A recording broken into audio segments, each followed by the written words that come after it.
Again, we will also talk to Brody Miller. Miller had a great article over at The Athletic talking about the depth that LSU is putting together this spring and what they'll look for heading into the fall. We'll talk to Miller about some LSU football storylines coming up here at 7:30 this morning. Then Ross Dellenger, after yesterday's big news, much anticipated news from the NCAA, as the council up in Indianapolis voted unanimously in favor to allow athletes in all sports to transfer once without sitting out a season. That's a huge rule, and I like the rule. Yeah, I mean, it's player friendly in a sport, in an organization that always been administrator and coach friendly. This is looking out for the players, and we will talk a lot about that coming up before Miller gets here, because I think that the fallout and some of the things that will happen because of the transfer portal will be in favor of LSU. And Will Wade was here earlier this week, and you heard him talk about how he's going to recruit the transfer portal. He's also having to deal with some of his players of his own heading into the transfer portal. So we'll talk about that coming up here on the Jordy Culotta Show with Ross Dellenger at 8:30 this morning, as Delly will be here. Remember, daily we are brought to you by Go Chevrolet. Go Chevrolet brings us the Jordy Culotta Show every day. Go Express Auto Sales is the newest used car lot here in South Louisiana. They're located on Florida Boulevard. Stop in and see them this morning. It's a dark morning here in South Louisiana. It's been raining all night, intense rain all night, though. Lightning, thunder. But if you're out shopping cars, you want new cars, you can see them in Laplace, Louisiana, in the newest pre-owned and used car lot here in South Louisiana over on Florida Boulevard. Remember, our coffee is brought to you by Majestic Coffee, locally brewed in South Louisiana, and everybody that appears today, and all of them will be on the phone lines. All of our guests is compliments of Metropolitan Health Group.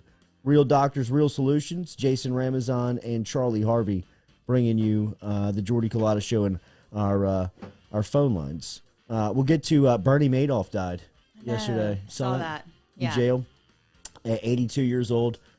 David was like, but is there a conspiracy? I was like, no, he was 82. Yeah.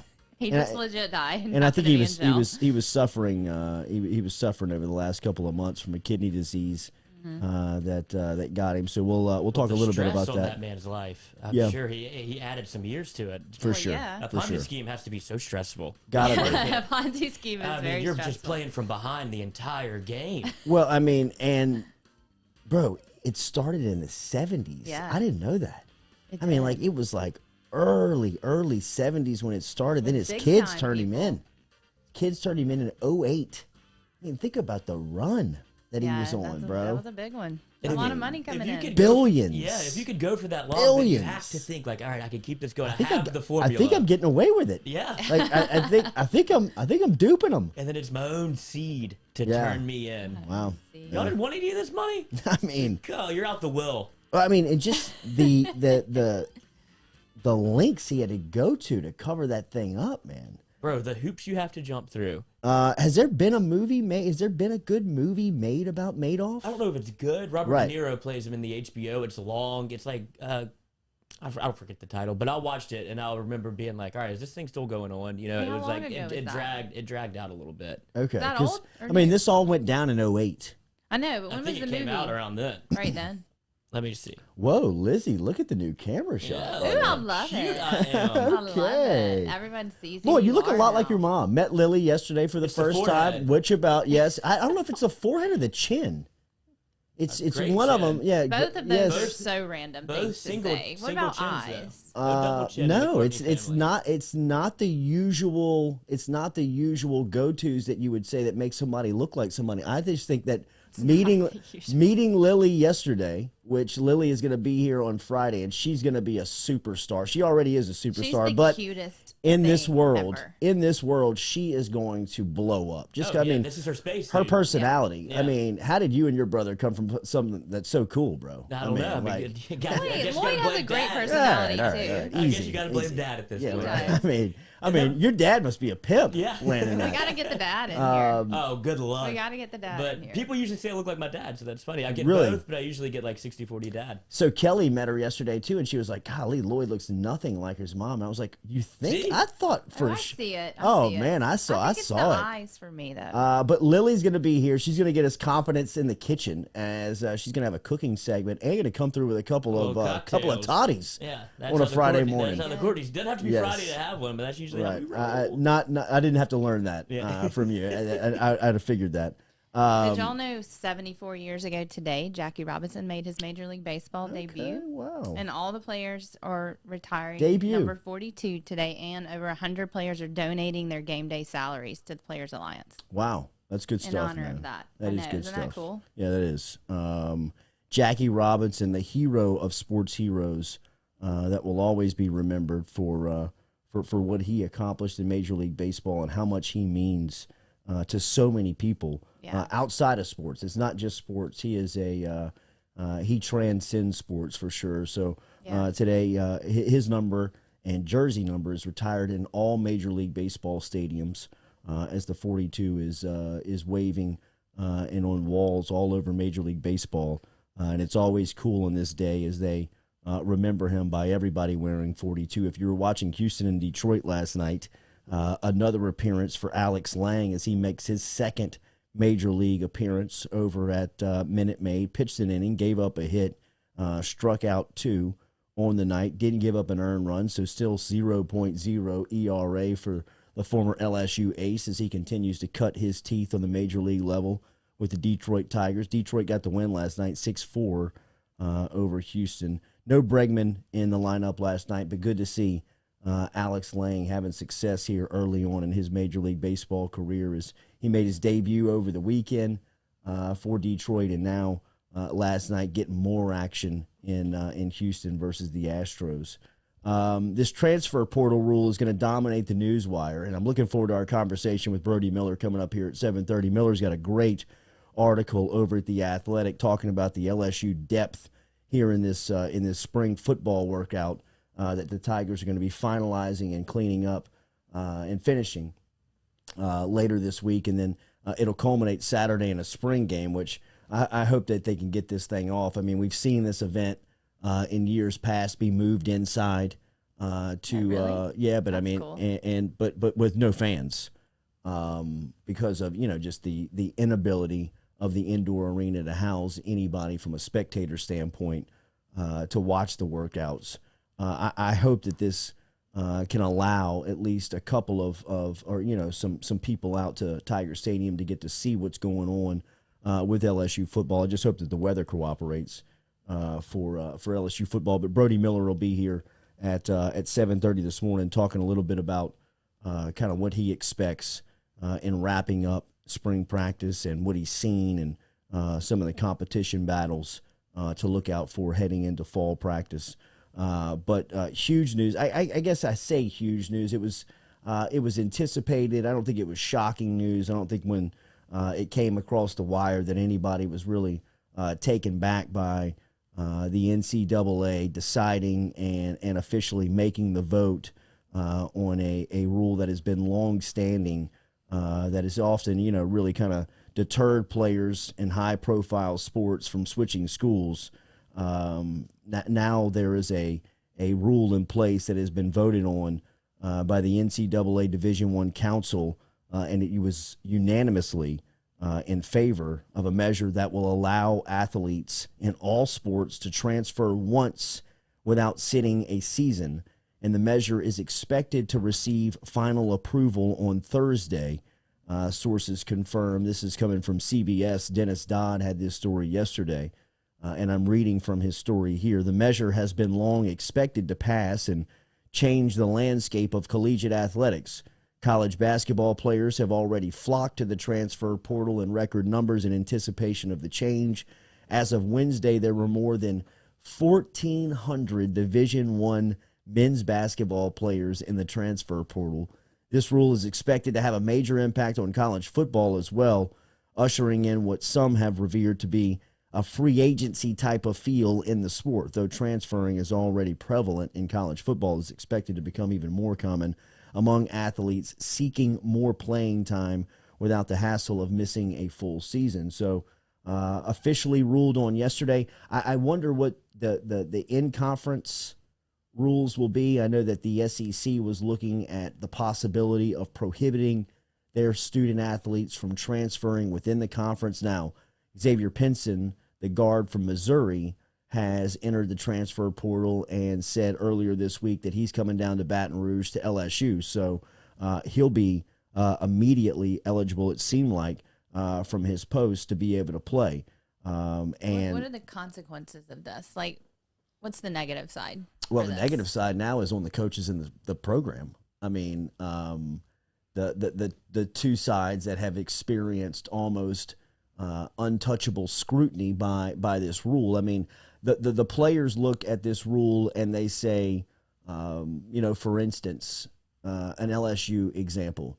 Back in 2005, Nick Saban accepted the Miami Dolphins job after spending 4 seasons in Baton Rouge at LSU. He's recruiting the 2005 recruiting class, telling them, their parents, the people around them, that he's going to be the coach, that he's going to be the guy. When they show up to school, he's not the coach. So players have always said, why can the coach tell me and give me the security that he's going to be here, and then overnight he accepts a job for more money, and we're kind of just left waving in the wind, and there's nothing to protect the player to say, hey, we committed to that guy or that coach to play here, and now that he or she is gone, what's our options? Yeah. And That's the understandable. NCAA always said, well, you don't have any if you've already signed your letter of intent. If you've signed that letter of intent, you're binded to that school for 4 years. And if you want to transfer, you're going to have to sit out a season. And, in a time where players' rights and players' value have really come to the forefront of discussions and debates, and the NCAA has really, has been exploited through a lot of conversations and a lot of their rules and regulations. That they're looking for good PR and good public relations on this. That's why it finally passed. Oh, for sure. I mean, as easy as it did. Yeah. I mean, unanimously. I mean, this was a topic as soon as 3 years ago. That was 4 years ago. That was off the table. Yeah, this is something I never would have thought of passed. That you was asked me 4 years ago. It was no conversation because the NCAA was so steadfast in the fact of these are our rules and you have to stick by our rules and this is the way it's going to be, and we don't look out for the player. Yeah. I mean, really, the NCAA, when you look at the model, they're getting free labor from student athletes. Yeah. I mean, that's ultimately what the argument and the debate is, and there's really no debate on that topic, but I mean, that's where all this stuff is really starting to shift. Yeah. And now you're starting to see rules changed to favor the player. And this is the greatest example that anyone can give. The player now can, I mean, look at the transfer. There's 1,400 basketball players there. I mean, yesterday LSU had one going to the portal as well. And Will Wade said that earlier this week. They are going to scour the transfer portal. Yeah. That is going to be the method and the way that they recruit the program realistically from here on out, as long as this rule is in place. But you're also going to have to deal with, transition of your roster and people deciding that they want to leave. And yesterday it was Andre Hyatt for LSU. He entered the portal officially as he was, and Will Wade said it, we anticipate some of our guys are going to leave and going to transfer as well. So, I mean, those are things that you're going to have to recruit towards and be ready for. But Hyatt, who averaged just over 4 points a game, shot 44% from the field, sophomore forward, has really played good down the stretch, as he was averaging about 7 points and 7 rebounds over the last 3 games of the season versus Bama, St. Bonaventure, and Michigan, including that 13-10 game in the opening round of the NCAA tournament. He gave LSU, I thought, a lot of trust on the floor, especially down the stretch. But LSU is losing Andre Hyatt to the transfer portal, and I would tell you a name to keep your eyes on and get to know would be Adam Miller over at Illinois. And Adam Miller, if you look inside of some of the rankings of these transfer portal guys that are out there looking for new homes, Miller you can't find him outside of the top 3. He was a freshman last season on Illinois' squad. He sat behind a couple of real big guys and real big playmakers in Dosunmu and Kofi. And Miller was about to break out. Really, it seemed like he was about to have an opportunity for to become the man in Champaign. But on April 1st, he put his name into the transfer portal, and that shocked a lot of people around Big Ten basketball. It seems like LSU is the front runner for Miller right now. And thinking of a backcourt, it just let's say that Adam Miller does commit and lands in Baton Rouge. You've got some guys now. When you talk about that backcourt in LSU's backcourt and the length that they could have now on display with Xavier Pinson coming in, you've already got some guys that have transferred in Seneca. What am I forgetting? Is it Seneca Miller, the Lafayette native, who was at San Jose State the last 3 years, 6'4" guard, who's really long and is going to give you length. If you get Miller in the backcourt, I think LSU's upgraded. I think LSU could be better in the backcourt than what they look like this season. Now that you don't have the scorer of Cam Thomas, and Cam is the X factor, and that's, they're looking for a big that can score. But if they can land Miller, they've got Pinson. They were able to get the transfer from San Jose, and they're continuing to scour the transfer portal. Chili Vic says, Jordy, are you hearing that Efton Reed, 5-star center from Florida? Yes, I am hearing that they are hot on his trail. With a couple of guys that they're talking to in the transfer portal and some guys that they're talking to in recruiting. Right now, LSU is rebuilding this roster at a very rapid rate and making a lot of noise. And if you look at the transfer portal, some of the players that are in this thing, man, I mean, Miller's a great example. I mean, Adam Miller was, third leading scorer for Illinois last year, a freshman coming in with a lot of expectation and possibility of becoming the man here in the second season, really becoming kind of the spotlight player for the Illini. And now him being in the portal, Seneca Knight. That's right. I'm sorry. Seneca Knight is the transfer from San Jose that's been in the program and is going to give them a long. I remember watching him play at Northside in Lafayette and just being very impressed with his intangibles as a basketball player. I mean, he's a very tough matchup, especially defensively. I love LSU. I think the upgrade defensively, if they're able to pull Miller into the boat along with Seneca Knight, and you got Xavier Pinson earlier this week, he's going to continue to do work in the transfer portal and in recruiting. It's going to be interesting to see what LSU looks like next season. I mean, they're going to look like a totally different team. They are going to be a totally different team. They will be, but I'm talking about from the guys that you look at the roster right now and what they have returning, and some of the guys that, even coming in from recruiting. I mean, the way that this thing's going to change from here to the end of the semester is going to be crazy. I appreciate Coach Mark Cassio sending me over that name on Seneca Knight, because I was searching for his name. It is a great name. Knight. It is a great name. Great basketball name. You don't forget that. Yeah, it's a good basketball name. It's a great basketball I name. just went straight to Seneca Wallace. That's the only one I've ever heard of. That's another one. Football player. Played for Seattle, Iowa State. Iowa State Cyclone, baby. Yeah. And Heisman finalist. We should have been. Yeah. It's going to be interesting to watch how this thing in the transfer portal plays out, man. Another local kid from Lafayette, 4-star from Lafayette Christian, Greg Williams, a couple of years back. He went up to St. John's for college. He's in the portal. A big, that I can guarantee you Will Wade and the crew are looking at.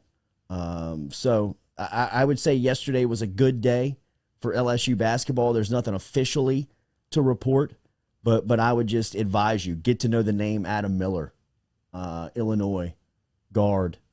Last year, he just averaged 8 and 2. Nothing that'll jump off the page. But if you turn on the film and if you watch the opening round of the NCAA tournament and watch Illinois play, you can see why Adam Miller is so heavily touted. Now that all schools have access to recruit him, and it looks like LSU is going to win out. It's going to be bizarre. Yeah, it is. When you think about now to 2 years from now, especially when you get to college football, I mean, the people that bring in 5-star recruits and they start looking around like, why am I not playing? Where can I go to just start playing now? And you get 1 year, you essentially pay no penalty. Yeah. It's going to be wild. And I guess I'm here for it. I'm excited. I wonder what this means for Arik Gilbert. Right. I wonder if he can become immediately eligible because of this rule. Now, it's been a weird offseason for Gilbert. It's been a weird time for Gilbert. But I wonder what this rule means on how they'll regulate him and his eligibility next season.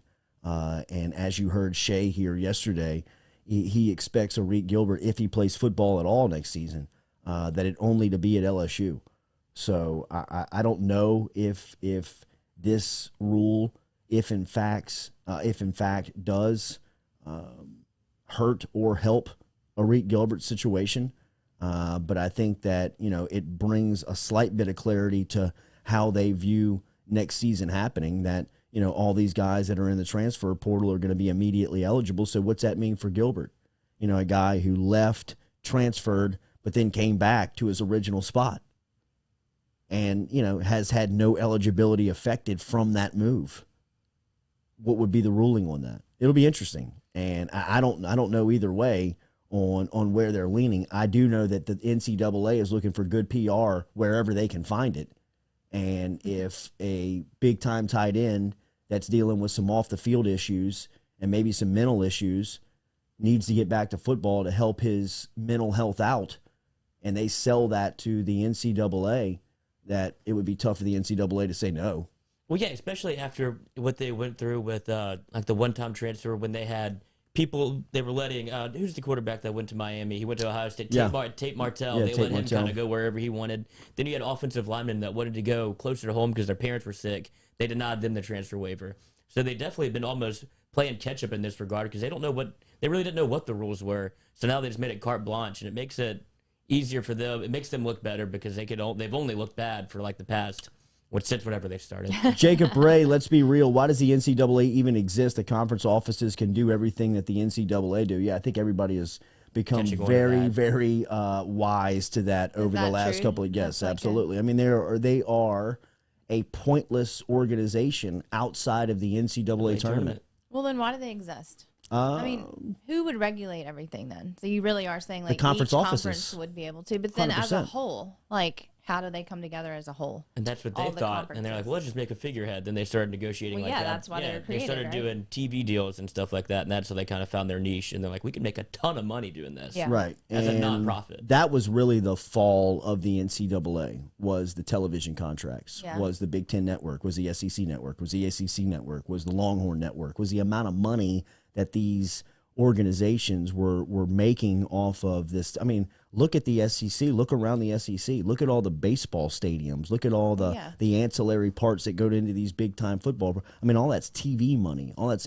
SEC network money that's coming into the conference. You don't really need the NCAA. I mean, you don't need the NCAA to come down here and cut you a check for what you accomplished in the NCAA tournament, or you don't need them as far as the governing body of your institution as far as the overall landscape of the league goes. I mean, the conference office in Birmingham can handle all of that stuff. But do you think they're going to go away? Yes. You do eventually think they Absolutely. will? Okay. I think that they're losing ground by the second. Mm-hmm. They're losing They are losing high ground by, I mean, it's happening in front of your face, real time. I mean, you just see them losing land. Mark Emmert has become, he's a punchline. I mean, if you want to bring it back to a Ponzi scheme, that's essentially what the NCAA was running. 100%. Yeah, that's true. 100%. It absolutely is a Ponzi scheme. On a day that, Bernie Madoff will be in the headlines again because of his death. This transfer rule is one for the NCAA that proves how much they are losing. Yeah, interesting comparison. Well, Bernie Madoff and then it's a Ponzi scheme. Works though, yeah. It's the same thing. It's very much a Ponzi scheme in the way that they have put the thing together, the way that it's formatted, and the way that it's run. And they were just hoping that nobody would wake up and pay any attention to it. Well, yeah, they just kept saying no to everyone, and they're like, well, I guess we can't do that. I guess we can't do that. Then once people started kind of digging around, and like you said, the foundation of TV networks, like, who's stopping us? You really don't have to listen to them, because if you don't listen to their rules, it doesn't matter. The only tournament they're a part of is March Madness, because the college football playoff is separate. They can't do anything. They just threaten you a lot. Yeah. Right. Like a bad principle. It's like these coaches, like Bill Self. Right? I mean, like at Kansas, they were like, we want to talk to you. He was like, no, no, I'm not telling you, I'm not going to tell you anything. And they were like, well, you have to. And he's like, no, I don't. You don't have any subpoena power. You don't have any, you're just an organization that's asking questions. And ultimately that's what Will and LSU did to him. Yeah. You know what I mean? But what Will and the athletic office did was they complied. You know what I mean? Like they came down here and they wanted all their records, they wanted all their phone, they wanted all their, and they handed them over.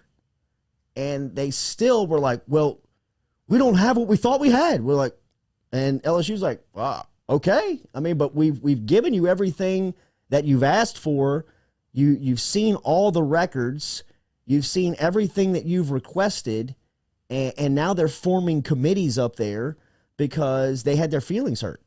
They didn't think that, they thought for sure that they were going to have Will Wade cornered and that they were going to bust him because he's been embarrassing their organization now, according to them, for over 3 years. According to the NCAA. Yeah, because so who will head up those kind of investigations then if they're gone? If there's no NCAA? The conference, the league office. But will they? Would govern themselves. Yeah, I don't think that they're going to have, it's not going to be a free-for-all out there. That would be ultimately down the road. Or you restructure the NCAA. Right. And you bring it modern day and you allow it to survive and live in a 2021 world of college athletics. It is residing in the 1800s. Yeah. It has... They need to evolve. And they have no desire to. Yeah. They have no outlook on that. If they don't start losing the PR battle at the rate that they have over the last 5 years, there's no even discussion on their evolution. And there's still people within that office that want to, build walls on trying to evolve and grow. And it is a old white man's game up in Indianapolis. Yeah. It is a country club up there at the NCAA office when you walk inside of it. There's not a lot of progressive thoughts. There's not a lot of diversity. There's not a lot of... Exactly. Look at the way they're run. Doesn't it feel like... doesn't it feel like your local country club? Yes. That's exactly what it is. Yeah. I read that they also voted to end the recruiting dead period. Again. But were people really not... Public relations. So now they're saying coaches can go do in-home visits. But I think that was more... I think that was more in COVID. It was. Yeah, I think that was more in COVID. Was that really stopped? Was that happening? Were people really not doing in-person recruiting? During COVID, they weren't. They really weren't. But no, they weren't. But when the rules, there's always going to be people that are going to push the rules. Yeah. Anytime you make a rule, somebody's going to break it. Well, sure.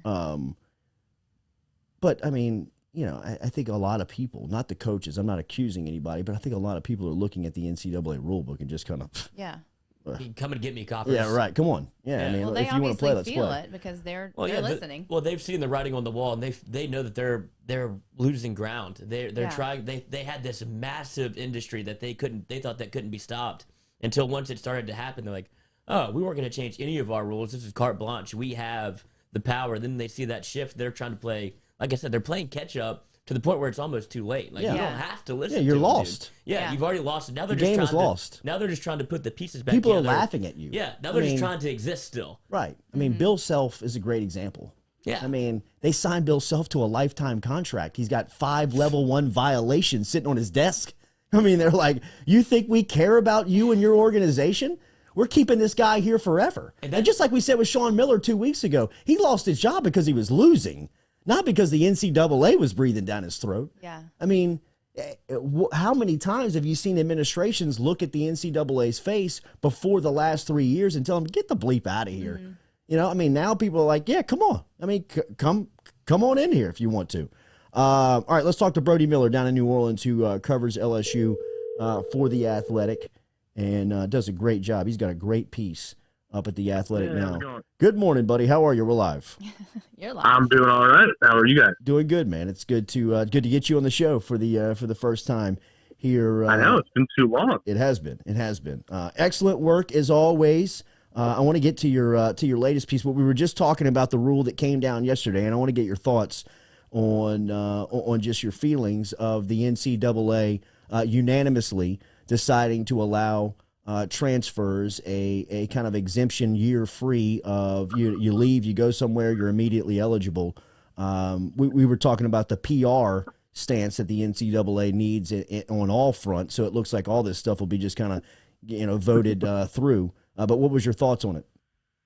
First off, yeah, I think that's a good point about the PR point. They need a win. But, I mean, my take's overall a boring one in that I don't think it's really going to change that much of what we've gotten used to the last, 3-4 years or so where, I mean, you guys know, if you guys hire the right lawyer, I mean, you can pretty much make a claim and be an immediate eligibility guy right away anyway. We've seen it nonstop lately. And then you add in the grad transfers and guys being able to, get their grades in order and graduate in 3 years anyway, Mike Jones, for example. So I mean, it's just becoming more and more normal that I don't think it's going to drastically change college football yet. But I think, the positive in my eyes is it does seem like a win in 2 different ways because one, like we said, it's already happening.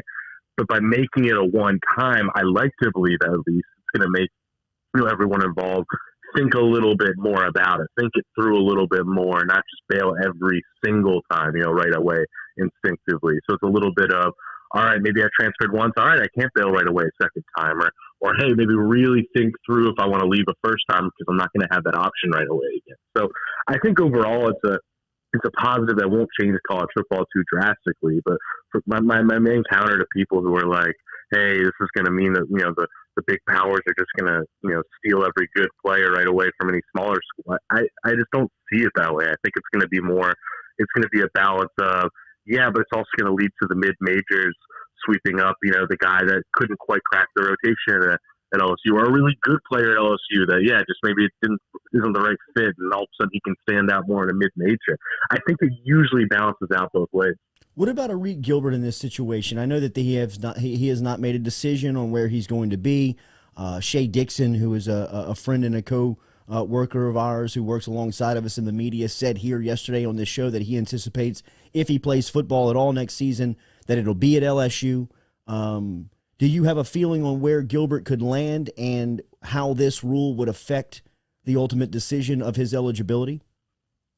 Yeah, I think, my feeling on where I think he's going to go seems to change every few days because I think as of, say the weekend, I thought he was going to LSU. And by the way, I still think that's very likely, but I just don't think it's over. I think, Alabama and Georgia are still very much in it, and that's not, I think some optimism might have slowly kind of, waned a little bit there. So I don't think I'm sure where he's going to go. But which leads me to my next point, which we'll get back to, is I just don't think anything involving Arik Gilbert right now is even about 2021. When you factor in some personal issues he's dealing with, when you factor in his academics are not lined up as of right now, as far as I know, that he'd be able to play in 2021. So it's one of those things where he's got a lot of help he needs, a lot of issues he's got to figure out, which leads me back to the first question, which is, he needs to be making a decision that's more about getting, in a good situation that can help him out, that can help take care of these things so that he can really get it together and be on the field in 2022 and have a great year. So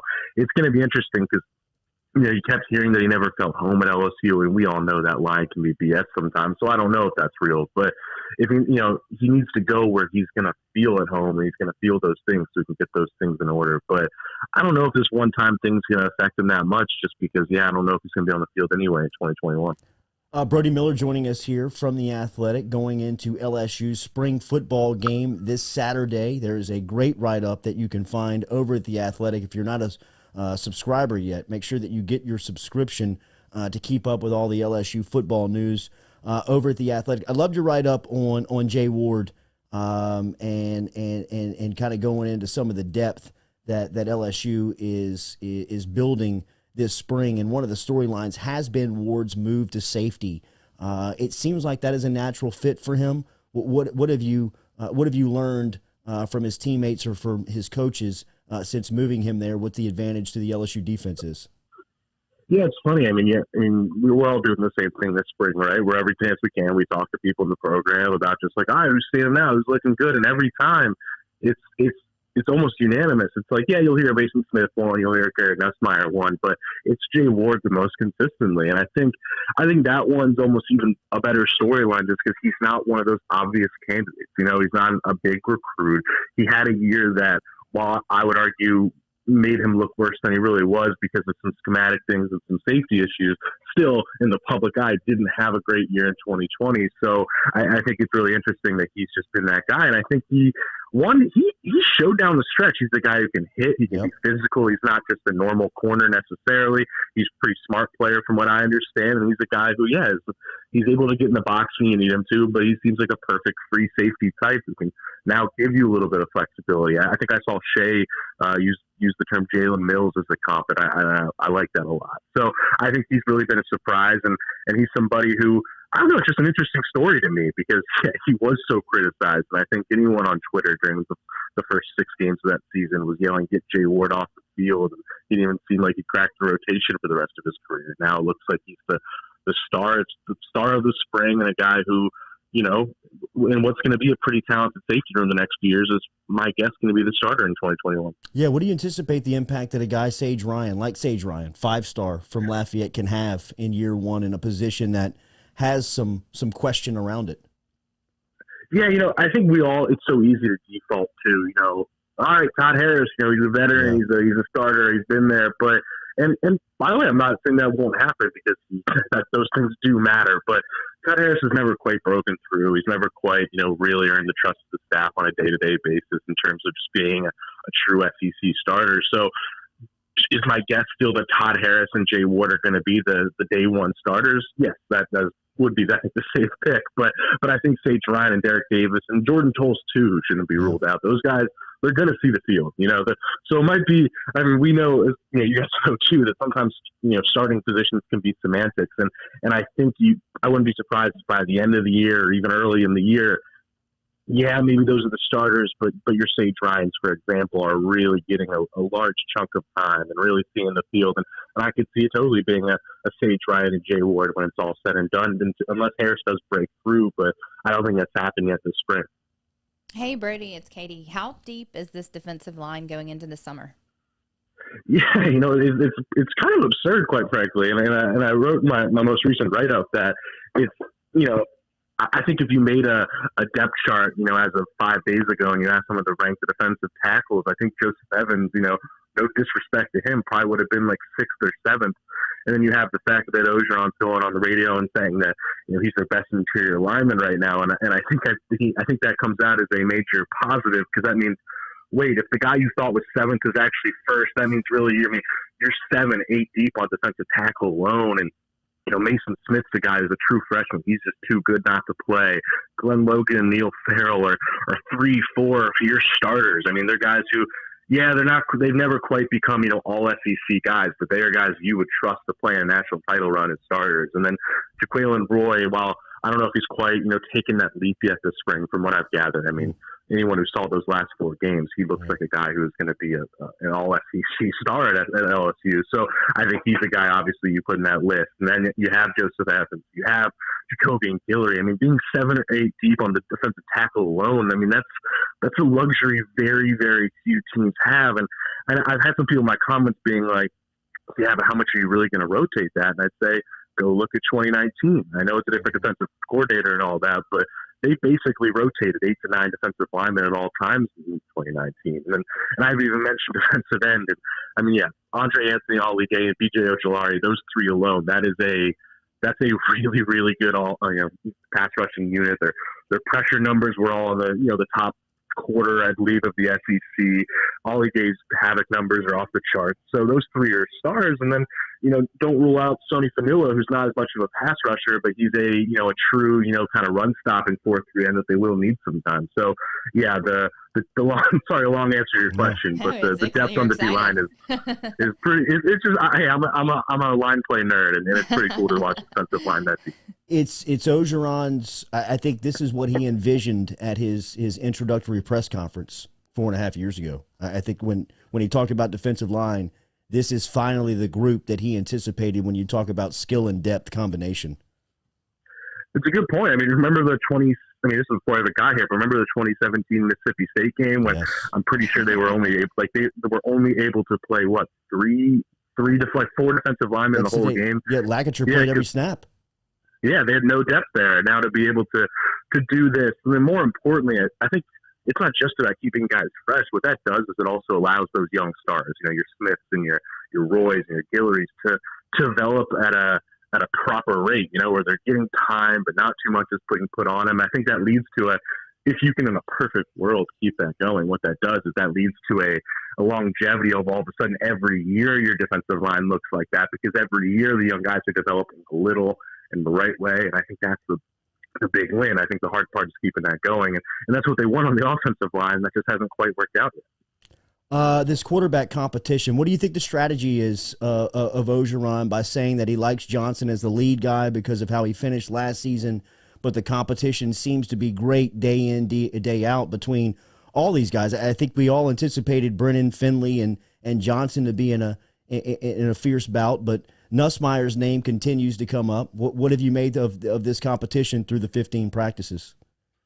I think it's tricky because I think any good faith conversation anyone's going to have about a quarterback competition, you always have to just lead with the reality that there is a sizable factor of this, of keeping everyone happy, trying not to get guys to transfer after the spring, things like that. That always has to be a little baked in, right? But I think as much as anyone, thought this was just going to be a fake quarterback competition, like I just said, and that it was just going to be Brennan's the whole time in reality. And I think I get different answers based on who I talk to, so I'm not confident on who I think has an edge. But Max Johnson is really impressed. There's no doubt about it. I think some people in that program think he has the edge right now, and I think he really did gain a lot of Orgeron's trust and just how he ran that offense like a veteran as a freshman in those 2 games and won those 2 games. Those are things that matter a lot to Orgeron. So I think Johnson's really in it, but I mean, still, you talk to a lot of people who are going to say Miles Brennan's been the most consistent. He's the guy, obviously knows what he's doing. And it's also, if it's a 50-50, it's just going to be kind of hard to be like, hey, you waited all this time and you're the starter and then you got hurt. Sorry, we're taking the job from you. So like my gut instinct just tells me it's still going to be Brennan. But I mean, I know a lot of people who think Johnson's looking just as good, if not better. So it's tough. And then, yeah, you mentioned Nussmeier. Do I think Garrett Nussmeier is going to be the starter in 2021? No, I don't. But I think he's been the guy who has really been wowing people the most and is probably the most talented in that room. And I think that's just the most exciting, I think, for the long term of this program, because all of a sudden you start thinking down the road of, oh, shoot, it's going to be, I don't know, Johnson, Nussmeier, and Walker Howard going at it in 2022 and 2023. I mean, that's the kind of quarterback room that, say, Alabama has and other programs have that LSU's trying to catch up to. Yeah. Are you concerned about the running back position? I mean, I think Ed Orgeron is, quite frankly. I think that, yeah, it's sure you have the injuries. So, of course, you start with that, and that's always tricky to go through a spring. But it's just kind of John Emery and Ty Davis-Price are 2 guys who I think they've been waiting to, become those true workhorse, star backs for a few years. And I think there's been some frustration with them. And actually, Ed Orgeron's used those words. He said disappointment. He said frustrating. So I think you have to be a little concerned about that group. But then at the same time, you just have to go back to there's 6 deep there in reality of pretty good prospects. I'm pretty high on Trey Bradford. I think he's a guy who, the more he's in that program, is gonna become a really good player. But he's banged up lately. And then I'm really high on Corey Kiner coming in. I think he's gonna be that versatile do it all back. I hate big comparisons, so I won't say it. But Ed has used the Clyde comparison, and I think that's something Jake Peetz could really like there. So running back's going to be fine. Like, I'm not worried. Davis Price and Emery in the grand scheme have been productive running backs, but in terms of anyone becoming that top guy, I think they're a little disappointed. Coach O always seems to single out one guy a year. This year it's Bradford that he almost puts on a pedestal. What's his angle there? Because it never almost comes to fruition, So I'm just wondering, what's his angle? Yeah. No, it's a great point because he absolutely does that. I think Anthony Bradford is as talented as anyone in that program, as talented as definitely anyone on the offensive line, but he's had weight problems, since the day he walked in that program. They haven't necessarily gotten better consistently. I think there's, and that always gets tied together with drive problems, right? And I think LSU's offensive line depth is pretty concerning. They like that starting five when you have that much experience, but the problem is it's not just, hey, if a guy gets hurt. Start thinking about 2022. Start thinking about 2023. Yeah. You would assume they're losing all five offensive linemen next year, right? So all of a sudden, LSU's going to have a pretty talented overall roster next year. I think by most, things, and all of a sudden you're like, wait, they might have that good team, and the offensive line might be a real problem. It could be they have a lot to fix there. So I think he has to ride Anthony Bradford the same way he kind of rode Tyler Shelvin, for example, in past years, just because, one, you need guys to develop, but two, he's so talented, and I think they're just hoping he can, really break through. But he did have a really good scrimmage Saturday, so that's a positive, and I think he is coming along. I've heard from some other people, but yeah, he's starting to kind of get it. But yeah, I think that's just one of those things where he needs him to, but also he wants him to because of his talent. Brody Miller from The Athletic. Make sure you're reading his work over there. He's covering LSU football. He does great work as the latest up on the dive into the depth for LSU is a fantastic read. What has been the impact from your point of view that these new coaches have made on the spring, and what have you made in the changes to the staff? As I thought Shea did a nice job yesterday pointing out of the age change that they experienced in just changing a couple of positions and bringing in some youth to the staff. Shea stealing my thunder, man. Yeah, no, I mean you have to lead with the age, just because that is the storyline. That was the directive, quite frankly, probably. That was the age, diversity. They want a staff that, it's not just about I know a lot of people are just going to be like, oh, why are you just hiring that to say you can? No, you want a coaching staff that is going to be able to connect with your players, that are going to be on the cutting edge of the game and things like that. So, and I think I don't have amazing anecdotes, but the feedback I've heard is just that, it's made a difference. Guys are connecting more. It was on your show, I believe, that Derek Stingley Sr. was talking about how he was getting calls from Dronte Jones, and I was like, wow, that's new, So I think those things really matter. I think Jake Peetz has really built a good relationship with a lot of those guys, and Jake Peetz he's for real in those ways. He's not one of those BS coaches that we've all come across as talking about how good a guy he is and isn't. Jake Peetz, he has all those kids, he's not really full of it. And 5 kids under 7, Brody? I think he's got 5 kids under 7 years old. I believe it's 6 now. 6 under 7 years old. Well, look at the guy. This guy, man. He had 6 kids in the span of, I believe, 7 years, which is even more the crazy part. Totally Catholic. It has to be a Catholic. All homeschool. No, God. No. Yes. They are? I didn't know that part. Oh, my goodness. Homeschool. We need Miss Peetz. She is. That's just a smart move, getting ahead of it. Louisiana, you usually got to send them to a private school. That's money, That's right, man. It's the money grab. So I didn't mean to cut you off. Yeah. No. There wasn't too much more I was going to say, but yeah, I think the age thing has been really relevant, just connecting with the kids. But also, I think Jake Peetz, you've had players, they're kind of trying not to say it, but they're alluding to it, that they kind of got away from some of those core things that worked really well in 2019 and 2020. They kind of pulled back a little, and I'm as much of a Steve Enslinger defender as anyone, but I think they kind of, and some of that, of course, was the quarterback injury, and there's a lot of context that we get bogged down with, but I think Jake Peetz is just kind of getting back to some of those core things they did well in 2019, those core philosophies of getting the ball to the guys you like in space, letting them go, and adding his own flavor. And then Dronte Jones, it's getting boring, but the buzzword has just been communication. We all know 2020 was just such a disaster in that department. So I think he's been really harping on that, and I think it's been working from what I understand. Especially the back sevens looked really good lately from everything I've heard. So I think Dronte Jones, it's not going to be like some Dave Aranda mastermind scheme change. It's just going to be a better execution of the little things, you know? Mm-hmm. Yeah, you mentioned getting away from some of those things from 2019. I mean, I think the biggest testament to is we didn't do the 10,000 balls for the wide receiver. That's something that's so easy. Is that being implemented this year? Do you know?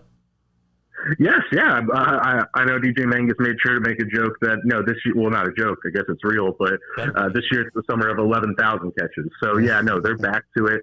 Pretty sure Coy Moore is the furthest along there. So, yeah, you're right. It's just those little things. And I kind of get it because you don't want to be like, you know, if you're coming off 2019, you don't want to be just like this hokey, like, well, we're going to just like repeat everything we did. And we're going to, like, you can get a little hokey when it's like, let's just repeat 2019. That's how mistakes kind of get made. So I understood, you know, some of the things that happened in 2020, but at the same time, you know, they didn't work out, you know, quite frankly. Brody Miller, who is joining us from The Athletic. That is 23 minutes of in-depth LSU football talk. We appreciate your time very much. I thought it was funny last week, not funny, but just to give you an idea of what it's like covering the program, where you had to go back and you were on Twitter talking and clarifying one of your headlines that you were taking a quote from a legislator and you put it in your headline, and you had to come out and say, look, it wasn't my quote. I was quoting somebody that was talking about LSU that said,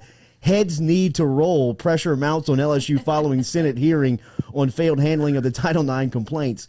In covering LSU, and I know that you weren't around during the time that's being discussed as much as it is now, but what do you feel the future is of LSU, kind of being on the front lines and covering the program and covering the university like you have been? I got to lead by saying, I think, you know, I'm a pretty even-keeled dude overall. I mean, you should. I found myself getting in like DM arguments with just strangers the last week, because each one of them, they're just like clickbait, like all these things, and I'm like, you just don't want me to write about it, right? You just want me to ignore it. But anyway, I saw you defend. I was like, poor bro. I mean, like, just like these people coming at him. Thinking I had a drink in me. I was enjoying every second of defending it, to be clear. But yeah, no, I think quite, it's concerning. Of course it is. And as for where it goes, it's just, I'd be talking out of my behind. I guess we're not on radio anymore. I can say ass, but I'd be talking, I'd be talking, you know, out of my behind if I acted like I knew what was going to happen, because there isn't much precedent for these situations. They're all pretty, you know, people want to throw out like a Penn State or a Baylor, but they're all very, very, very different situations. So I don't know where it's going to go, but I think there's a lot of concern about the Department of Education investigation, because, you know, obviously that is federal power. There's a lot of concern about the Sharon Lewis lawsuit, just because it seems like everyone's lawyering up and you don't know who's going to say what. And I think the fear, especially with the Department Ed investigation, is, you know, Morgan Lamondre has done a great job for Star the last few years and has been a big part of the story the last few months. She's been very, you know, vocal, pointing out that while Hush Blackwell, I think, did a very good job in a lot of ways, that was pretty restricted to us. It was restricted to the USA Today stories, and sure, there were some other things that came out, but there was a focus there. It was, hey, this is what you're supposed to, you know, do, and I think that's kind of the thing that gets missed sometimes. That this didn't like dive into everything in the last 10 years. This was, all right, let's find what happened in these situations and how can you fix it. So you have a Department of Education investigation coming in, things like that. That's where it gets scary, because they're not just looking at that. They've requested everything from the last few years. So I think that's the fear. As for what happens, I don't know. I think, is there a possibility, you know, more things happen? Of course, but I just don't want to, you know, project. Sure. Brody A. Miller on Twitter, a great follow, and make sure that you are subscribed to The Athletic. If you were looking for LSU content, it is fantastic over there, as he is regularly on the beat for The Athletic, covering the LSU football program. We will talk again soon, man. Thank you again.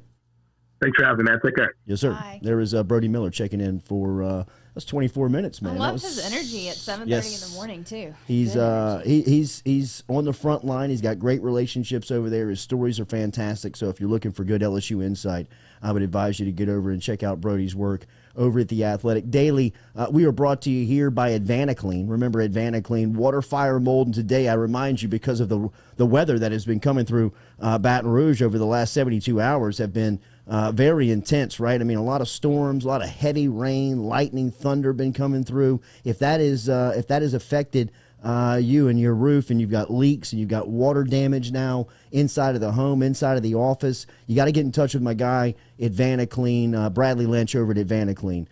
He's the best, man. You want to talk about energy? My guy's got energy all day, and he is intense about helping you with your water, fire, or mold damage. He can take care of that for you. And once you make that call, if you wake up this morning, you got leaks, you see water coming through the ceiling somewhere, that's a bad day. The calls, it's not going to be cool to get in touch with Lynch. You're going to be in a bad mood, but I can assure you that he is going to take the stress away, because he's going to work directly with the insurance company. He's going to work directly with the contractor. He's going to make sure that all the repairs are done on time.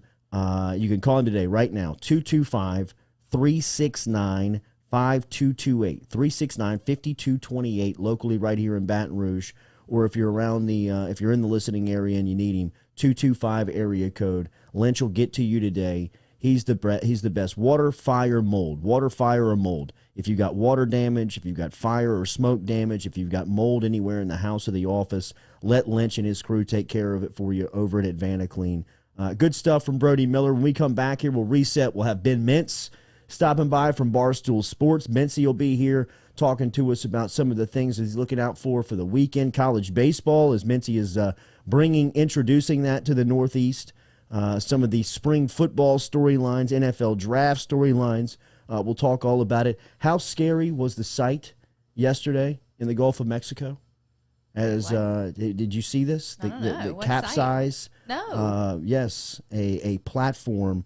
Didn't see that. So I was like, what are you talking about? A crazy story. They had gusts yesterday in the Gulf of Mexico clocked as high as 117 miles an hour, which is right in the zone of a Category 3 hurricane. I believe Category 3 is 115 to 125. 117 mile an hour winds. The Coast Guard yesterday, 18 people, wow. 12 survivors, 6 were still missing as of the time that I read this article.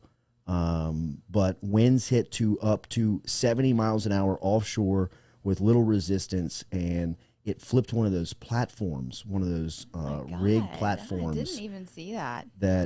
It was called a lifeboat Seacor Power, and some of the images and some of just the videos that came out from that are terrifying. Wow. I mean, just absolutely terrifying. So we were thinking of the crew members this morning, everybody that is on the rescue mission. Yeah, for sure. It is a scary situation down at Port Fourchon this morning and yesterday and over the last 24 hours. So scary sights and sounds down there in South Louisiana. Continue to think and pray about those crew members this morning on what is still very trying weather down here in South Louisiana. It does not look like it's letting up here anytime soon. So make sure you stay safe. Make sure you're buckled up this morning. No texting and driving. No YouTube and driving this morning. Make sure that you stay safe out there. All right, we come back. We'll talk to Ben Mintz. Ross Dellenger will be here to talk about the impact of the decision yesterday from the NCAA unanimously voting on allowing the transfer rule. So transfer out, transfer in, immediately eligible for college athletes. What's it mean? Ross Dellenger stopping by at 8:30 this morning. Are you self-employed? Then you need to learn about Angel Oak's Home Loans Bank Statement program that they're offering, which makes you eligible as a self-employed borrower to purchase or refinance a home without requiring a tax return. If you want to learn more, get in touch with me. Email me, Jordy at jordyculotta.show.com, to learn about the bank statement loan program offered by Angel Oak. Jordy at jordyculotta.show.com to learn more. Gearing up for spring and summer down here in South Louisiana, and you want to keep your lawn maintained during these sunny seasons, get in touch with our friend Blake Abear over at Abear's Lawn Maintenance, where he says, you grow it, I mow it. 225-485-8022. 225-485-8022 is where you can find Abear's Lawn and Maintenance, the official lawn and maintenance company of the undisclosed location.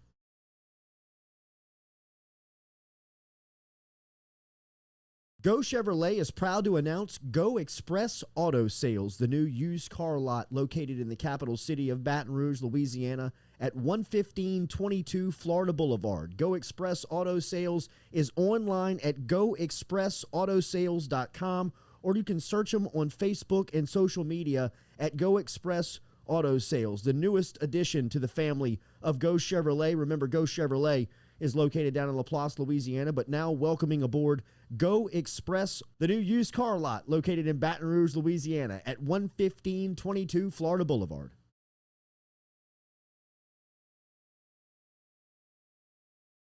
Well, folks, it's time to kick it old school. So you can feel cool. Give it to me, baby. Baby. Yeah.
All right, welcome back into a Thursday edition of the Jordy Culotta Show, driven and powered every single day by Go Chevrolet. Good stuff from Brody Miller. 25 minutes of in-depth LSU football talk. If you want it, go back and get it.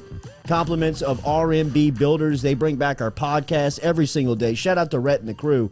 You still got them confined over there at your house? Today is the last day, I think. There you go, man. Well, I mean, he had to redo everything. So. Rhett Bourgeois pulled up to Katie's house in a pickup truck. She's leaving in a Rolls Royce. Been there for 6 weeks. He didn't know what he was getting. Yes, indeed. Sure, we can hang out for one more day. What else you guys need done around here? And that's happened. I'm like, I want to do this. I want to do this. I bet. Get out the cash. Chris Jarrell, who made that mix? That's Lizzie. Lloyd Courtney on the ones and twos, on the commercialized ones and twos. Lloyd and I were reminiscing about the days in the medium where you could steal other people's music and content and highlights and bring them in and set the mood. I mean, geez, how the medium has fallen. Just trying to go live on a couple of platforms. YouTube, we're looking at you. Absolutely. Mintzy, how are you feeling? Good morning up in New York City. Oh, man, doing good. I actually about to walk in after this, take a COVID test. I'm good. I don't have it, but no, I'm good, but I was out of the office for a few days on contact tracing. I got sent home early Monday afternoon. Just somebody tested positive that I'd been around for like 1 minute, but we're good. I don't have it. I'm excited. I'm excited to get back in the office today. I got a bunch of stuff going on. I'm actually flying to Memphis, Tennessee tomorrow night, and I'm going to be south for like 17 days. Look out! Going to be making an appearance by Baton Rouge for sure. But really excited to get back south. I'll be at LSU Ole Miss baseball next weekend in the Ole Miss spring game. It's a big part of it for sure. Mintzy, I was about to ask you, what are the plans for the 17 days? So you're going to touch Memphis, Oxford, Baton Rouge. What else is on the agenda? Oh, so the agenda, I'll give it pretty quick. The agenda is great. So I'm flying to Memphis. No need. I'm trying. I'm trying to test. Oh, okay. I'm trying to get over to Starkville for Ole Miss Mississippi State baseball Saturday or Sunday. Yeah, well, I'm trying, but I can't get a damn ticket. The state didn't give the Ole Miss athletic department any tickets. So I'm searching. I'm going to tweet out about it because I'm pushing college baseball content for Barstool, and I'm getting a huge response so far. because Barstool's kind of left it alone. And, we're starting to expand more in the South. And Brandon Walker, who does a great job, but I just can't believe he's not like a bigger state baseball fan, considering how good that program is. And so I'm going to be doing a lot of college baseball content really through Omaha. I've already been cleared to go to the SEC tournament in Omaha. So I'm going to be in Oxford for a week, do LSU Ole Miss, trying to go to Ole Miss State, doing the Ole Miss spring game, going to do some stuff with Coach Lane and the coaching staff, content. I'm going to the beach in Perdido Key, Orange Beach, Gulf Shores with my dad and family. We planned it for a couple of years. Then I'm hitting Baton Rouge for Arkansas LSU, games to the box. Then I'm ending this thing in New Orleans. Going to go see Golden State, New Orleans, and I got like 5 business meetings on this trip too. Hot damn, Ben Mintz. Yeah, oh, dude, yeah. You just say Barstool and people are just like interested. It's crazy. Well, we're testing Katie's clout right now in Starkville. I've already texted we're gonna see how connected she is in Starkville. That's where she went to college, and we're gonna see if we can't get Ben Mintz a ticket to that game. And Tom Granning says inside of the bunker, Mintzy, let him know if you make it through Natchez. He's got a sandwich for you. I certainly will. So Mintzy, take me back. What was it? 10 years ago today, you were on the poker tour. Yeah, so 10 years ago today is a historic, bad historic day. So for online poker, I just cracked the top 200 in online poker, and that was all I did from 2006 to 14. And then on this day, 10 years ago, April 15th, Income Tax Day, the Department of Justice seized Full Tilt, Poker Stars, and Ultimate Bet. It was crazy. And a lot of my friends had like hundreds of thousands of dollars online. I didn't, luckily. But it was just a huge day in the online poker world, and like I was just killing it. I thought that's what I was going to do forever. And I remember when I saw this news, I was sitting in the Greenville, South Carolina airport, like, what do I do with my life now? Because of how the magnitude of it.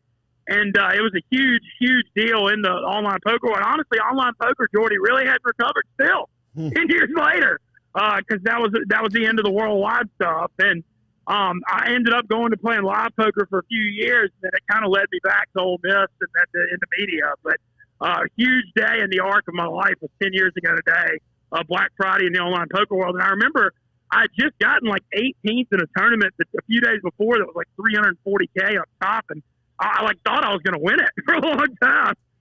But it's just wild to think about. I mean, just woke up, everything in life seemed normal, and you just look up and all your money was seized and frozen, and it was a huge scandal. I'm going to write a blog about it for Barstool today. And talk more about it. I love how you have everything landmarked. I love how he's got all the dates where he can just come back and grab his nuts and flip his middle finger off to everybody who's shit on him, because now he's running laps around the sporting media at Barstool Sports. My man is just on a zinger right now. Ben Mintz checking in from New York City up at Barstool Sports. Carl Dunn asked if we asked about the Aaron Donald situation, which Donald ran into a guy at a strip club in Pittsburgh on Saturday night at 2:30 in the morning, and looks like he assaulted him.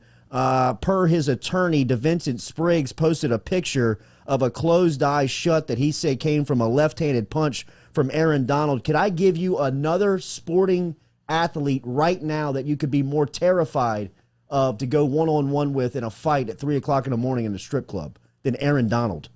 I don't know. He's got to be up there in the top 3 to 5, I think. I'm racking my brain to think of some that would immediately scare me. I mean, I wouldn't want to mess with J.J. Watt either, but Donald's more in his prime than J.J. DK Metcalf? Yeah, or A.J. Brown, both of them too, yeah.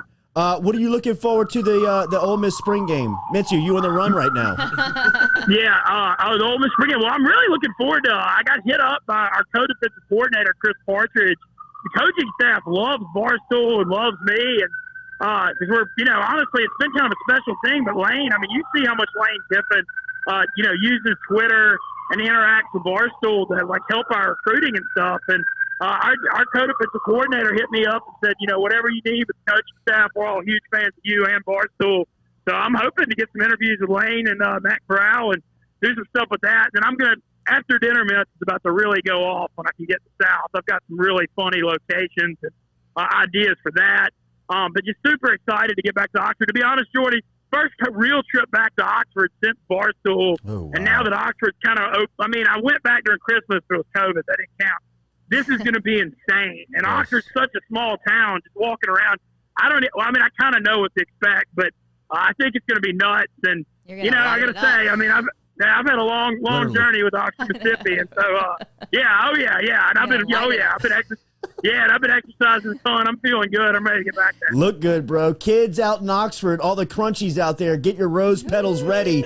Don't let this man's feet touch the ground in Oxford. Make sure he's walking on rose petals for 72 hours. Hey, Mintzy, when you get down south, I know you don't drink anymore, but a little content idea. Do after dinner mints, but with a mint julep.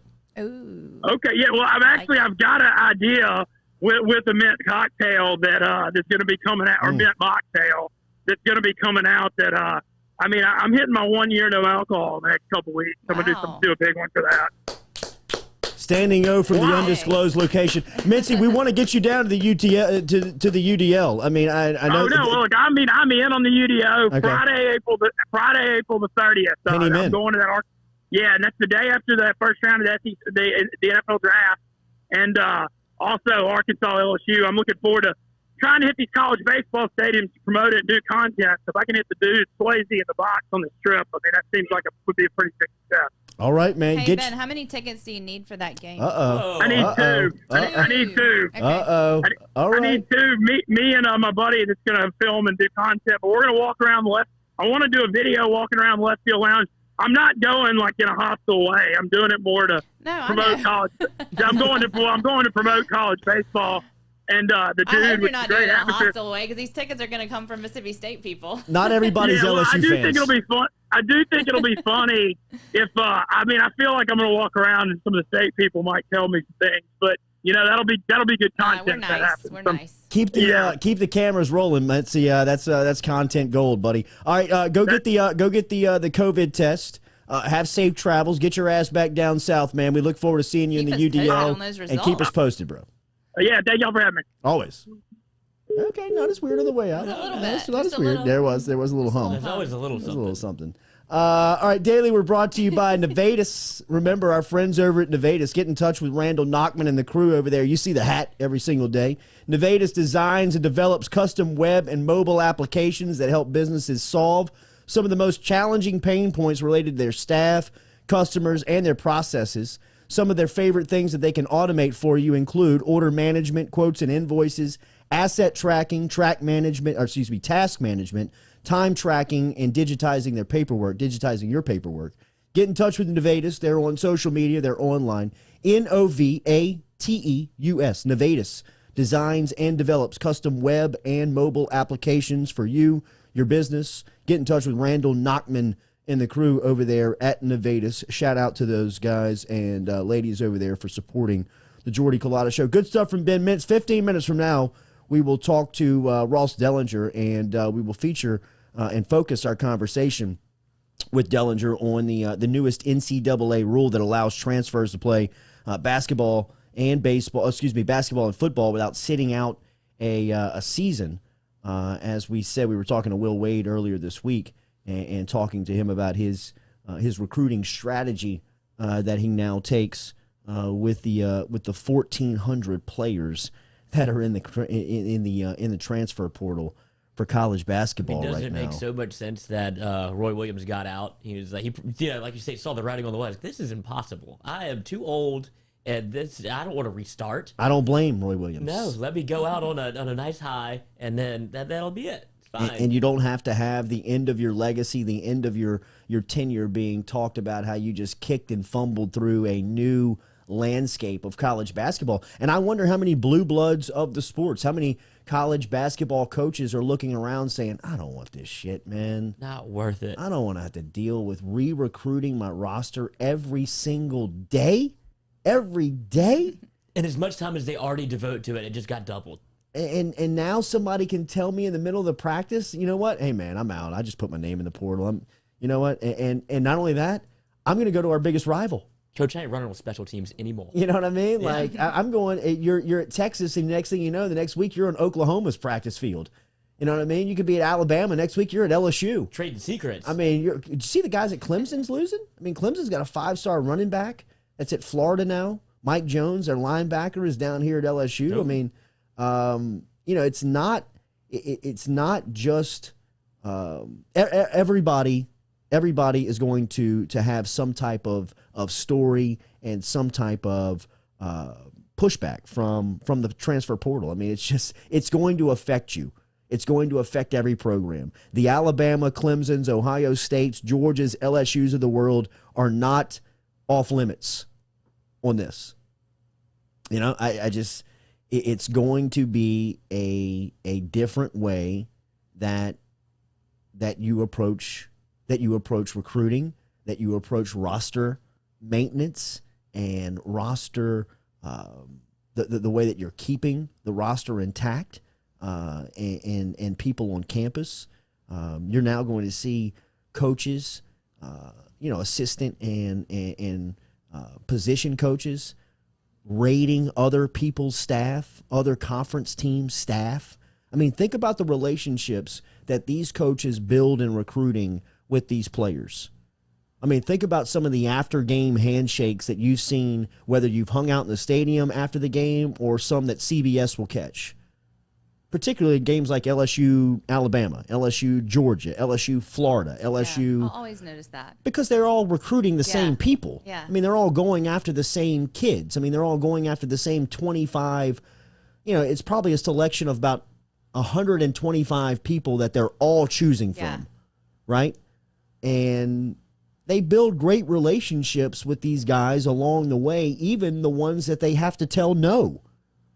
So you continue to maintain those relationships, and this guy's got a shitty practice or a bad day at practice where a coach jumps his ass on something that he felt like he should have been called out on, and he sends a text message to the guy in Baton Rouge and says, "Hey, man, you still got a spot for me?" Hell yeah, we got a spot for you. Even if they don't. Yeah. They just want to take him away from Florida or pluck him away from Georgia or take him off Alabama's staff or practice field, and vice versa. Yeah. Vice versa. It is going to be the wild, wild west. It is the wild, wild west. People don't want to call it that, but that's exactly what it is. It is going no rules, dude. No rules. Everybody's running 1,000 miles an hour. Remember Coach O and the defensive lineman in the Auburn game? Who was a big cat and the guy that went to Carolina, the big dude that they couldn't block. Marlon Bryant was big. Is that Big Cat? That's Big Cat, and then the other guy, I don't know. They're all single digits. They're running around causing havoc. And Coach O was in their ear before the game and after the game, which was "Come here, big fella." Yeah, and you're going to be a Hall of Famer. You know what I mean? And they're taking pictures with Coach O after the game. Those relationships last forever, and I think this is a little niche for Coach O where he can, because he's established Derek Brown, where he establishes such good relationships throughout the recruiting period. Even if he loses out the first time, he gets to swing around absolutely again. Or you get a guy on campus that you thought was the one. You made your decision. They've got 2 on the board. You've got 1 spot left, right? LSU's got 2 on the board, and you got 1 spot left, and you're making your choice up between a linebacker or a defensive tackle, whatever one it is, and you choose to go right when you should have went left, and you figured out you should have went left 3 months into camp, and this guy can't play. Do you send a text message back to the guy and say, "Yo, man, I made a mistake. We went left and should have went right. You still want to come to us?" How they treating you over there? Yeah. I mean, it's going to be crazy, man. It's going to be, you think now's the time to write the book. Today is day 1 of writing the book. The day that the transfer portal was turned into open. Tinder. I mean, exactly. It's a dating site. It is. That's all it is. Make your profile. Give me your strengths. Leave off your weaknesses. I want to come click in and just learn about you. I want to recruit you. I want to know about you. And damn it, that profile picture better match. Yes. Don't make me show up and you look a lot different than what you said you were going to look like. You're a 5-star. You're a 2-star. I mean, recruiting is the most disgusting game in sports, and it just got dirtier. I mean, it just got dirtier. I mean, it never stops now. Now, at least from a coaching standpoint, you kind of had the peace of mind of once they signed the letter of intent, man, it was over. Either way, if you won or lost, right? I mean, at least it's like, all right, well, you know where he is. And in some circumstances, let's say if you're LSU and he goes to Texas, Oklahoma, or somewhere like that, at least you don't have to play him every year. Or in the same vein, if he goes to Florida, Alabama, and and realize, I'm going to have to deal with this guy for 4 more years. It doesn't end there now. When he signs a letter of intent, I mean, he could go back home to 15 text messages saying, I know you signed, but we're still here for you. Just a dating pool. It's going to be wild, man. It's going to be interesting to see how this thing is navigated. Ross Dellenger is going to be here in a couple of minutes. I want to talk to him kind of directly upon that, just kind of his conversations with coaches, players, staffers, administrators. It's what's the feeling? Because I mean, even Ed Ogeron was asked about it earlier this week, and the first thing he said was, "As long as my guys ain't leaving." Well, at some point, that's going to happen. I mean, it's not if, it's when. And it's not just at LSU, it's everywhere.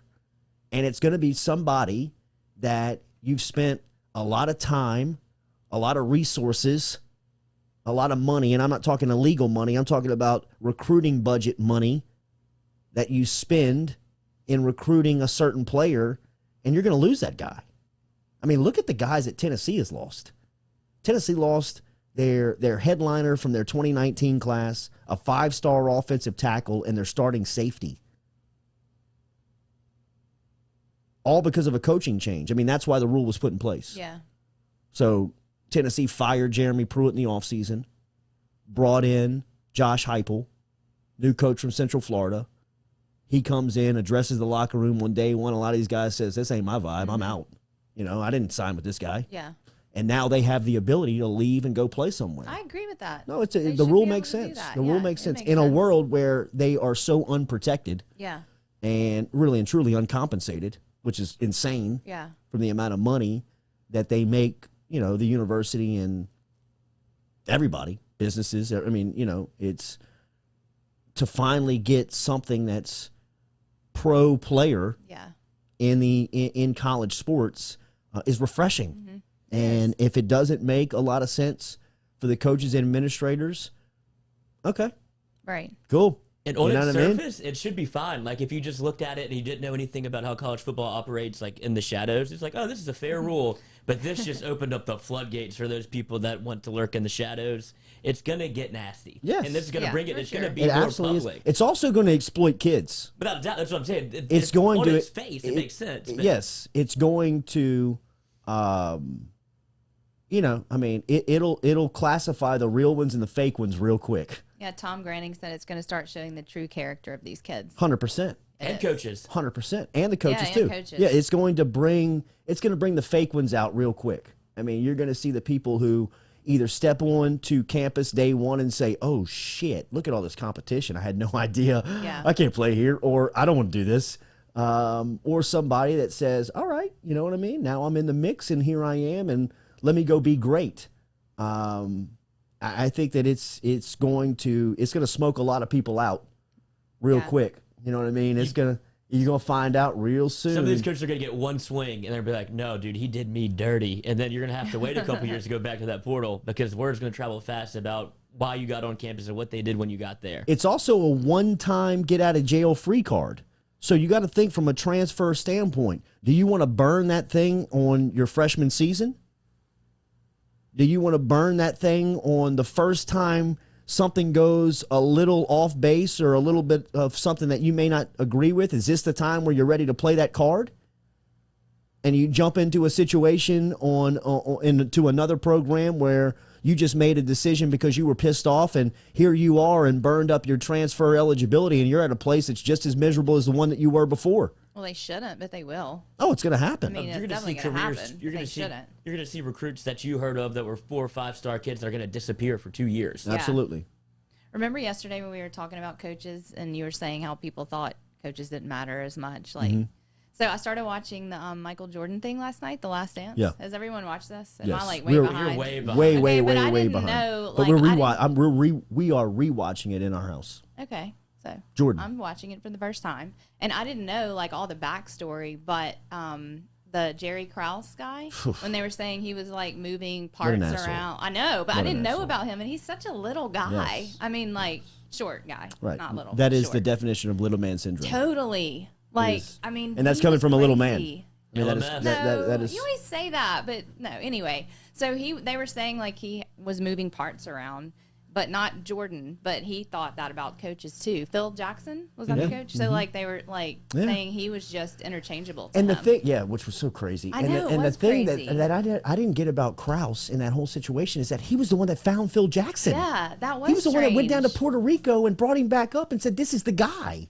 This is the one that's going to bring him to the championship." Because he wasn't getting enough attention, the Krause guy. Yes, I mean he had that famous quote or dumb quote in saying that it can be famous players don't win championships that franchises do. He did say that because he needed that recognition. Like Jerry, the franchise was called the Cocaine Traveling Squad before MJ showed up. You dumbass. I also didn't know that Jordan He didn't drink. He didn't do any drugs, but like everyone on the team did, except him. Whoa. Well, he said he has that booze. Yeah. I know he said that. No. I know now. I mean, like back then when he started, he was saying he didn't get into all that, but the entire team did. I'd believe the drug thing.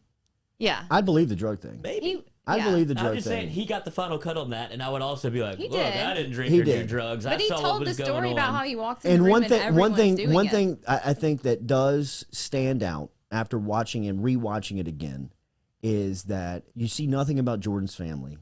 Right. For 10 episodes. I'm not that deep into it. For 10 episodes, you see nothing of Jordan's family. You see nothing of Jordan's. I mean, off the court. If it wasn't drugs and alcohol, the women was. I mean, it was an issue. Transfer portal. Yes, right. And the Jerry Krause thing is maddening. It is. It is maddening. It is. I think my favorite part of that that documentary is, and I got many of them. This is one of them. Is leading off of episode 9, I believe. Krause is giving a press conference about the season. They're going into the postseason, and Craig, why can't I think of his name from TNT that wore all the jackets? Craig Sager from TNT asked Jerry Krause if you're surprised that everything stayed pretty calm after all the backstabbing that's going on through the season, and Krause gives him some answer like he kind of like when he asked it, he's kind of like. Huh? What? He's like, well, I can't believe that you would ask that question like that, Craig, and there has been no backstabbing going on here, and I am not surprised that these guys have gotten it straight because they're true professionals and they've been doing it for so long, and I mean, he kind of like steps back, he's like, I mean, backstabbing. There's no backstabbing going on here, Craig. And he goes, all right. And once again, you guys, kind of like his relationship with the media, have ruined this press conference from the first question. He kind of like taps the desk and kind of like walks off.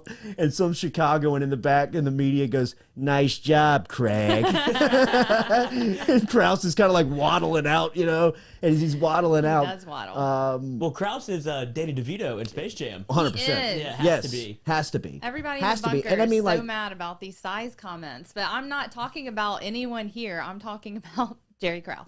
Yes. No one in Louisiana. I'm not bringing up short men in Louisiana. Well, and look, man, I am, so it's all good. I don't think of you like that, though. I but don't. I mean, you got to embrace what you are. Does Lil J get the unedited version or edited version? Unedited. You have to. Unedited. And I don't like, brother. Of the Last Go ahead, Dance? judge my parenting all you want, but I mean, he gets the unedited edition. Yeah, it can't be that bad. What happens? There's a little F-bombs. There's a little bit. Yeah, I mean, there's. You just start to He learn hears how that people every day at He school. does. Guaranteed. He does. Guaranteed. You got football. You got to hear football practice. I'm just kidding. Ouchie. Every day at school and at home. My tummy hurts. My tummy hurts. Yeah, right. Get your ass on the line, boy. Run it again. Daily, we're brought to you here by Relief Health. Relief is the best way and the only way to get your health care in 2021. In your home or on site, Relief is changing how health care is delivered. No more doctor's offices, no more waiting rooms, health care from the comfort of your own home. It's easy. You download the application. Relief Health is the name of the app. Apple or Google app stores. Get connected to a local doctor in your community or just order a test directly without even talking to a doctor. COVID tests are live now. In fact, they are administering the Moderna vaccine. If you're looking for the vaccine, get in touch with Relief Health. Download the app. Relief Health. inside your Apple and Google stores. Remember, Relief will come on site for any employer and administer to their employees. So if that helps you out, if you own a business, if you are a manager on site and you need to not have your employees out of the office and you need to save the time, Relief will come to your office this morning and administer to your employees on the grounds. All right, let's get to Ross Dellenger here, as we were a couple of minutes late. Let's go up to Washington D.C. and talk to Delly here on this Thursday morning. We'll get the latest from Delly on the transfer situation, as he's been on top of it from SI. Hello. Hey, buddy, how are you? Good morning. We're live. Hey, yes, hey, Jordy, how you doing? Right, doing okay, buddy. This transfer rule, it hit yesterday. Not a lot of surprise, but it's official now, Ross. We have been saying that now this is going to be the wild, wild west in recruiting, but hasn't it been the wild, wild west in recruiting? How much does this change the landscape of college athletics? Well, I had an administrator tell me yesterday, yes, it's been the wild west, but this will be the wild, wild, wild west. So a little wilder, the wildest of the West. That's right. That's right. So yeah, there's a lot of moving parts here. The transfer, you can't take just the one-time transfer legislation by itself. You got to throw in all this name, image, and likeness stuff going on. In all of that together, including some of the Supreme Court stuff that I know we talked about a couple weeks ago on the show with the NCAA's case for the Supreme Court. All of this is connected, interconnected, and it's all about amateurism and athlete rights and making rules more athlete friendly. And so all of it together is going to lead to probably some serious movement over the next year or two among players. But as several people have told me yesterday and the last few days, is that you're going to see things eventually calm down. Shane Lyons, who's the West Virginia athletic director, is the future chair of the D1 Council, which basically the most powerful position in NCAA lawmaking, if you will, legislative making. He had a great quote. He said it's like a grand opening of a store, and you have this rush of people, and then everything, and then a couple weeks later, then everything kind of settles down. And that I think that's what a lot of people expect when it comes to the portal. Like right now, you're going to have this huge rush. Yeah. And we've already had this huge rush the last few months because players knew this was coming. And now that it's actually here, you're going to have a bigger rush. And but I think it'll level out and settle down. But certainly for the long term, even if the portal is not clogged with a lot of people, a lot of players, this is going to change recruiting in college football forever. Yeah, we talked to Will Wade earlier this week, and his focus is, he's solely on the portal. He picked up Xavier Pinson from Missouri earlier this week. He looks like to have a big lead on Adam Miller, who is the big player down up in Illinois. There's 1,400 players from a basketball sense in the transfer portal. Now, by nature, that sport sees some turnover year in, year out, but nothing like that. In talking to some college basketball coaches and talking to basketball coaches that you have access to, what's their vantage point of this ruling? Oh, I had a great conversation a couple of days ago with, I'm going to say his name wrong probably, but I think it's Greg Campy up at Oakland in Michigan. And he's been up there as a mid-major coach for, I think, 36 years. And so he's got a lot of experience dealing with the portal over the last few years. He's had 16 players go in the portal. He's got 6 in there right now, and he minds the portal fairly well. He replaces guys who jump to the portal with players in the portal, and replaces transfers. And he said an interesting comment when I asked him about high school recruiting and how this affects high school recruiting. And he said, yeah, that's the top impact is going to be on prep basketball players, prep athletes in general, but specifically basketball players. He said the 5-star basketball recruits are still going to get recruited as they normally do by the top schools in the nation. The 4-star recruits are going to drop maybe a rung because, again, the The power players are focused on 5 stars, focused on maybe veteran players in the portal, piecing together a roster. So the 4 stars maybe will drop a run. Maybe you'll see more 4 stars playing at mid-majors, he said. And the 3 and 2 stars are going to be going to the D2 level. And the mid-majors are going to be stealing them from the portal. So it's all a trickle-down effect that really impacts. This rule is going to impact high school recruits more than any others, and not just in basketball, but in football too. I think most coaches say 70 to 80% of their roster will still remain high school recruits, but that number was 90 to 95% just a couple of years ago. And now, it's going to be, they're going to probably recruit 20% fewer high school recruits, and they are instead going to turn to the portal. Ross Dellenger joining us here. What do you think the strategy is like on signing day? Do you think that these guys just give up recruiting on guys that sign, or do they sign and then, let's say they come in early, like a guy like Mason Smith, and Mason Smith may not have had a good spring or things may not have worked out. Does he get a text from a Georgia coach and say, "Hey, Mace, how's things working out down in Baton Rouge? You still happy?" Well, coaches certainly expect more poaching and more tampering and illegal recruiting when it comes to that sort of stuff with this rule. Knowing that a kid can play immediately, you're going to go recruit off another college team's roster, and that already happens now. But I think they expect it to happen more and more. And what usually happens, and again, NCAA officials and college administrators aren't ignorant to this fact.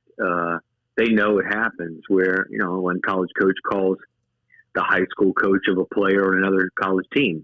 And that's kind of the third party that they work through, or call some kind of other handler from the player, and maybe not reach out to the player directly, because, again, that would be tampering.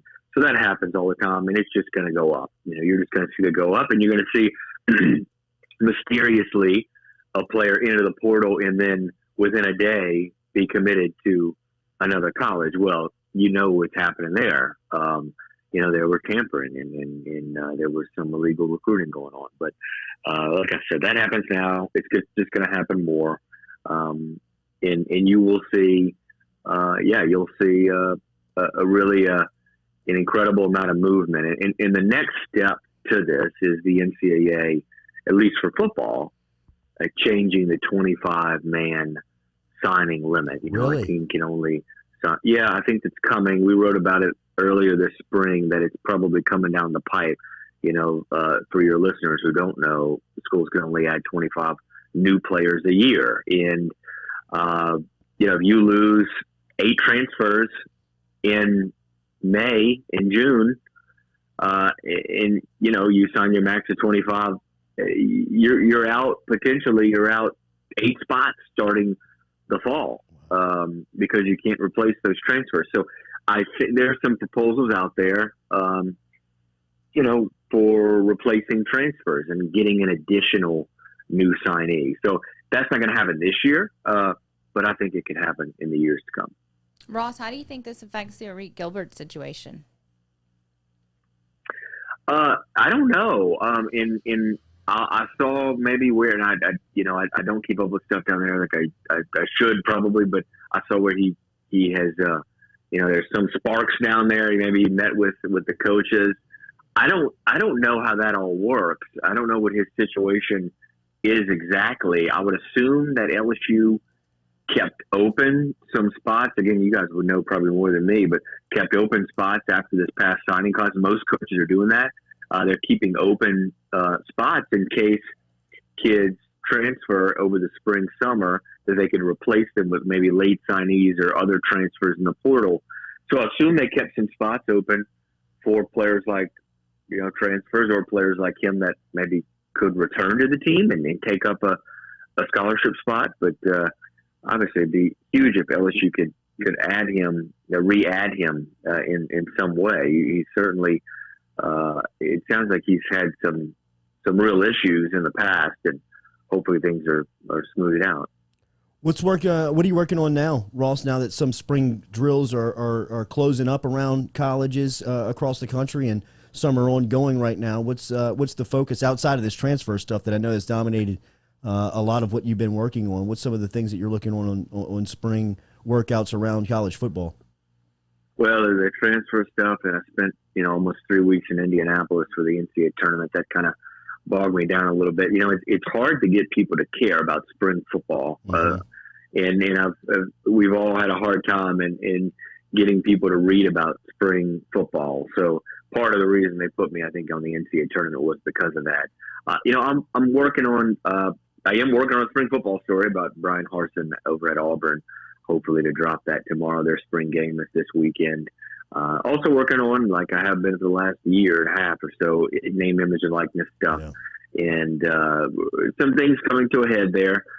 Some movement in Congress, and we'll hope we'll have a latest story on name, image, and likeness in this whole NIL marketplace, which is really fascinating. And a lot of people haven't written about it. A lot of people, I don't think, know about it. A lot of players getting into the NIL space.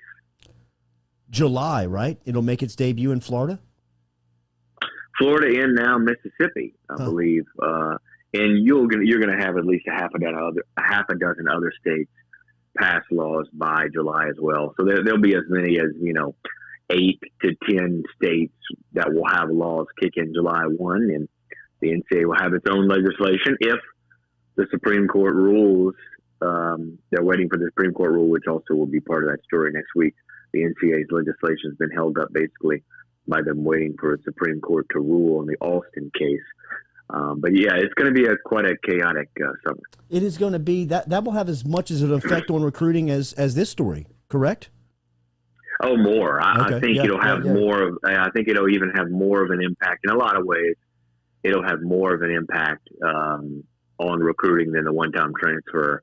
Because right now, kids are transferring and playing immediately a lot of times anyway. They're getting waivers and things like that. But adding NIL to the mix, really shakes up things. I had an FCS coach tell me that's going to be the biggest impact for them. They can't hire these. You've seen Florida State and Nebraska. LSU hired Altius firm to help them with NIL stuff. These FCS programs don't have the resources or staffing to do that. Mm-hmm. So it's just going to be another blow to them in the recruiting battle with FBS programs. A program like Jacksonville State and Alabama that's had a lot of success. They recruit against Troy and Middle Tennessee State, Georgia Southern, and now those schools are going to be hiring these NIL firms to help them and help their athletes, and the FCS teams just can't do that. So yeah, he was saying it's going to make the gap a little wider. Deli, Ross Dellenger from Sports Illustrated. You can find him on Twitter at Ross Dellenger, and he's writing over at Sports Illustrated, which is on at SI Now. Thank you, bro. We'll talk soon. I got you. All right, man. Ross Dellenger this morning checking in from Washington, D.C. Daily here on the Jordy Culotta Show. We are brought to you by Elevate Treatment and Legacy Center. Remember, Elevate Legacy and Treatment Center is a drug and alcohol rehab and detox center located in the middle of Baton Rouge, right off of Jefferson Highway. They've got a fantastic website. If you're nervous about making that call, if you're apprehensive about making that call, log online and check out ELEV8, the number 8, treatment.com, elevatetreatment.com, where you can learn about the addiction treatment services, the addiction treatment program. You can learn some of the goals and Elevate and dedicated, or how dedicated that Elevate is to treating patients who are battling drug and alcohol addiction. You will see that their goal is to guide you in your steps towards recovery and just help you achieve and maintain sobriety. You can begin your treatment right online at ELEV, the number 8, treatment.com. The phone number is right there online for you to jump on and pick up the phone and call. But if you're ready to make that call, whether it's for you, whether it's for a loved one, someone that you care about inside of your family, a friend, log on to elevatetreatment.com, ELEV, the number 8, treatment.com, elevatetreatment.com, a drug and alcohol rehab located right here in Baton Rouge. We'll close it out when we come back here on the Jordy Culotta Show.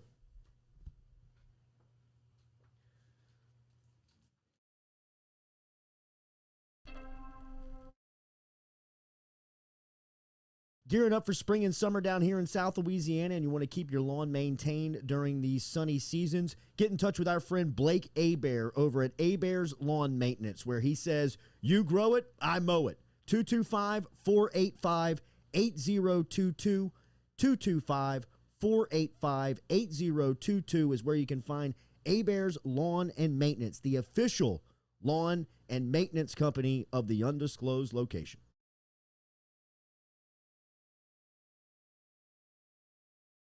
Relief Health, the only way to get your health care in 2021. In your home or on site, Relief is changing how health care is delivered to you. No more doctor's offices, no more waiting rooms. Download the app today, Relief Health, from the Apple or Google app stores. You can get connected to a local doctor in your community or just order a test directly without talking to a doctor. Their COVID tests are live, and right now they have the Moderna vaccine. Online at reliefhealth.com or download the app from your Apple or Google app stores now. Relief Health, changing the way that healthcare is brought to you in 2021. Go Chevrolet is proud to announce Go Express Auto Sales, the new used car lot located in the capital city of Baton Rouge, Louisiana, at 11522 Florida Boulevard. Go Express Auto Sales is online at goexpressautosales.com, or you can search them on Facebook and social media at Go Express Auto Sales, the newest addition to the family of Go Chevrolet. Remember, Go Chevrolet is located down in LaPlace, Louisiana, but now welcoming aboard Go Express, the new used car lot located in Baton Rouge, Louisiana at 11522 Florida Boulevard.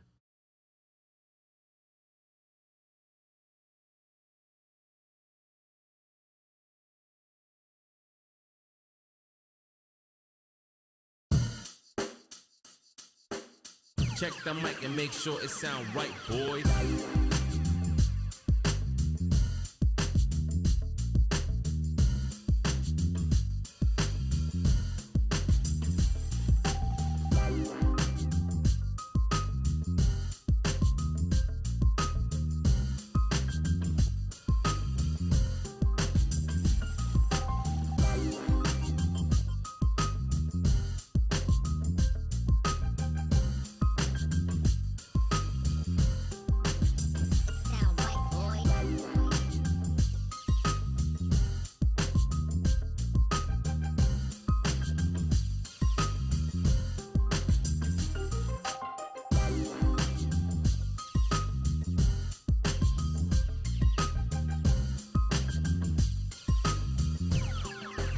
It sound right, boys.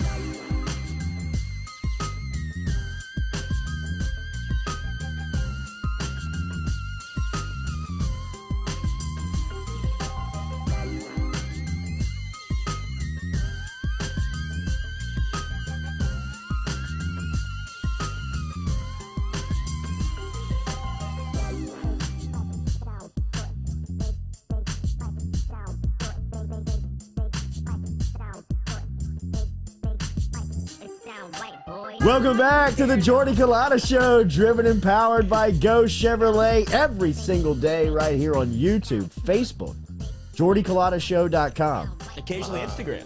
Okay, yeah, you know what? We're doing more content today. We're going to do a rundown. We're also kicking around a little segment, Afternoon Jay, whenever there's something that is out there that can be talked. Looks like this transfer portal might give us a lot of talking points. You think? A lot of talking points, months. Especially here over the next couple of days, because Willie and the crew look like they're doing work inside the portal. If they get Adam Miller, I'm just telling you, man, look out. This backcourt is going to be better than they were last season, and all three of those guys are going to the league, or trying to go to the league, and Javonte Smart, Cam Thomas, and Trendon Watford. Now, there is no Cam Thomas, right? I mean, the guy that can come in and just roll out of bed and get you 30 is not on this roster right now. But when you talk about size, you talk about experience, and you talk about capability with a guy like Miller. Miller is when you look at projectability and potential and what he could be, I mean, he seemed like he was ready to break out at Illinois because of the guys that he was behind as his freshman season. But you saw flashes of him. And Seneca Knight, the Lafayette native, the San Jose State transfer, is a guy that is 6'7" and he's long. He's going to guard the perimeter. And he's going to play small forward. So they're going to get length and they're going to get more athletic at that position. They're kind of looking for that Trendon replacement there in that spot. Right? That'll be Seneca. It'll be Seneca, kind of guy that's bigger, longer. He's 6'7", according to Michael Sizon. Yeah, that's right. I mean, I don't want to bring up height again to all you people. With a name like that, he probably knows. Yes. 6'7". But he's tall. He's longer. He's more athletic. Stronger. He's not as offensively gifted as Trendon Watford was at LSU. So I think that you do lose some scoring capability, obviously. But, I mean, look, man, that's LSU offense that they featured over the last couple of years with guys like Watford and last year adding Thomas. I mean, that was pretty dynamic. They're going to have some guys that can score. But I don't know if they'll have that 30-point guy like Cam was this past season. But you talk about Xavier Pinson, who comes in from Missouri, who's played a lot of basketball at the SEC level, who's got good numbers, good size, putting him alongside of a guy like Adam Miller, if they're able to get Miller from Illinois. And it looks like LSU's the lead dog right now in Miller, who put his name in the transfer portal after a solid freshman season at Illinois. That could become official as fast as today on where he lands. And I think that LSU's the lead there. Did you get it? There's some skeeters in UDL. I swiped it aside. And then Seneca Knight, who's longer, athletic. And then you heard what he said about Sharif O'Neal earlier this week, that he feels like he's going to be at 100%. My breakout player for next year is Mwani Wilkinson. I think Mwani Wilkinson he doesn't know how strong and how fast and how good he's going to be yet. I mean, he was one of those guys that you kind of rolled him out there. You saw his athleticism, the way he jumps, how strong he is. I mean, he was, in talking to some of the weight guys around the program, I mean, just as a freshman coming in, as naturally strong as they've seen since they've been here. Just freakishly type strong. Testing off the charts. Vertical jump, bench press, all that stuff. I mean, he is a freak. And now he's kind of gotten a year of college basketball coaching. You know, he was more of an athlete in high school that was playing basketball and was just kind of the best athlete that was dominant. And now he's in a basketball program that is refining his basketball skill. I think that Mwani Wilkinson next season could be not some big, like double-double guy, but like a 10-7 guy. 10.7 rebound. Know your role, do your job. 18, 25 minutes. Guard the other team's best player on the block. Body him up. Get big rebounds. Get putbacks. I mean, developing into a basketball player for the type of athlete that he is. I mean, Adam Miller, Seneca Knight, and Xavier Pinson, with the addition of a healthy Sharif O'Neal, a much more refined and 1 year more mature Mwani Wilkinson, Josh LeBlanc next season. LeBlanc, are you a pro? Are you not a pro? We're about to figure it out. I think you're a pro if I'm talking to Josh LeBlanc. I think he's a pro. I think he's got all the intangibles, because when you look at him, he looks like a pro. That's why I say he's a pro. He passes the pro eyeball test. And when he gets into the flow of the game and he starts feeling it and he's rebounding, outlet, running, catching, finishing, picking up, kind of put back shots around the rim because he's active in the paint, defending, shot blocking, leading fast breaks by shot blocks, athletic, get out and run, drop it back to him, yak, big dunks. The pro eyeball test, is that a real term? No. But just the eyeball test is, and I'm calling it the professional eyeball test. Right. If you'll hear in sports a lot, he passes the eyeball test. Okay. He looks the part. He looks like a pro. He's tall.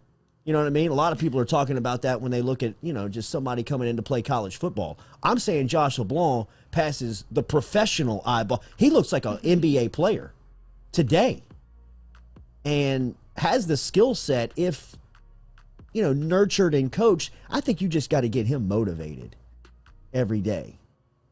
Keep that moving. I think that's Tasman Mitchell's project in-house is make LeBlanc a pro. That's a cool project. Unleash him. Yeah. But also don't fail him. Yeah. Don't fail him. Yeah. You know, I mean, get him right every day. Show him the skill that's going to get him to the league. Teach him that.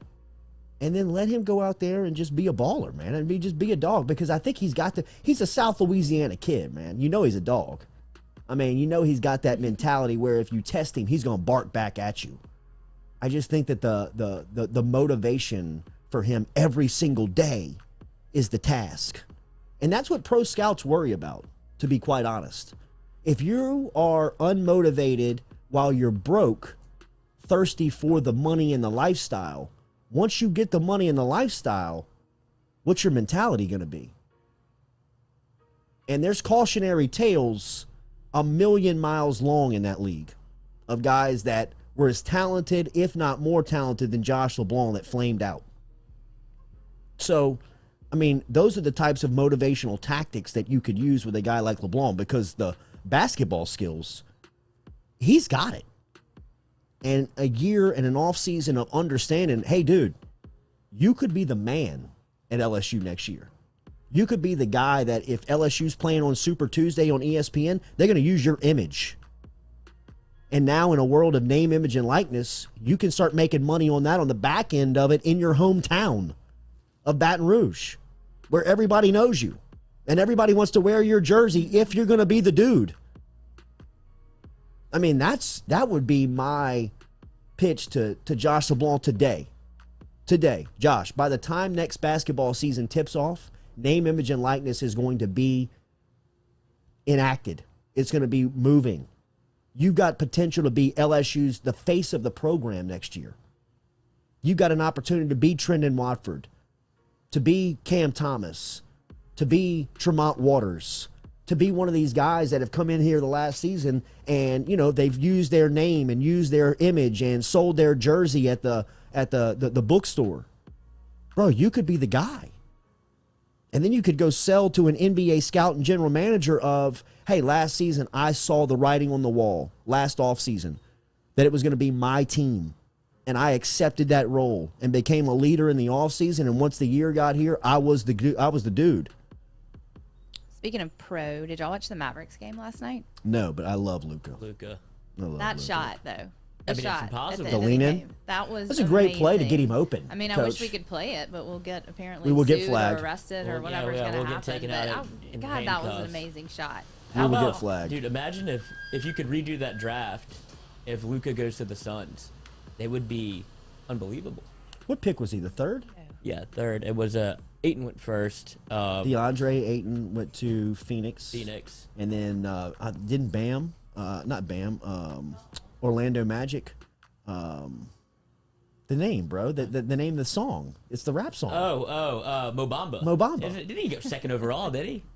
Dude, I just brought this up because Luka went third. I don't know who went second. Obviously wasn't very good if we can't remember it. But I was just thinking, why can't we play that song? Just a clip from that song. You can't do it. You get like 5 seconds of Ridiculous.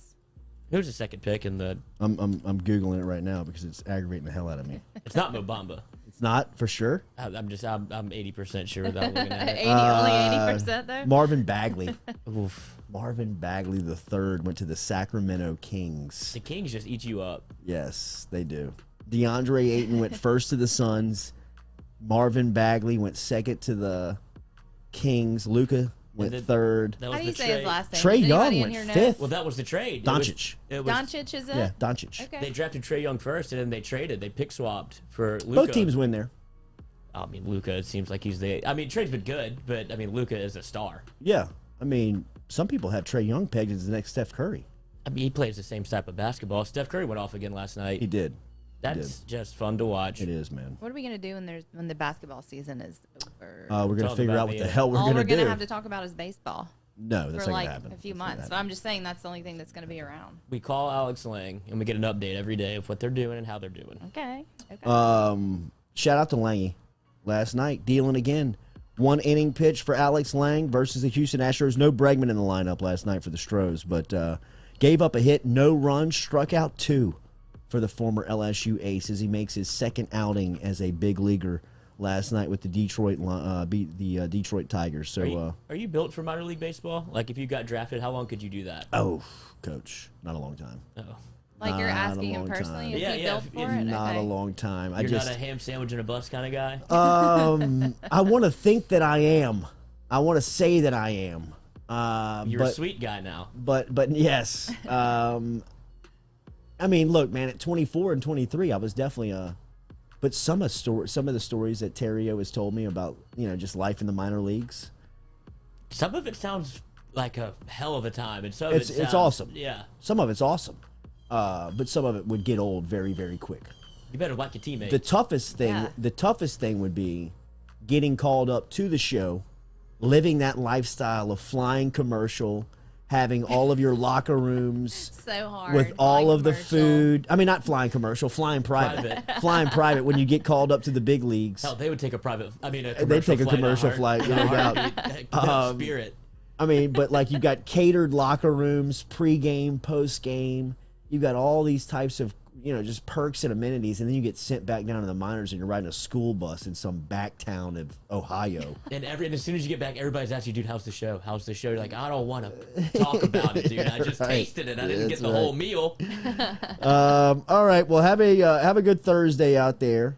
It is it's another wet and sloppy one for you, so make sure you stay safe. Extra sloppy for you. Make sure you go and order a Jordy Culotta Show raincoat, jordy.itemorder.com. Tell him, Kate. Make sure you get over to Red Stick Sports. Go see our boy Cody Edwards, as he'll set you up. In fact, if you need if you want to shop for your own shop, whether your office, your anything that they can help you sell merchandise with, Red Stick Sports can help you today. They've done a tremendous job of taking that pressure off of us over here at the Jordy Culotta Show, and have taken that and run with it. So let them help you. Picked up Episcopal.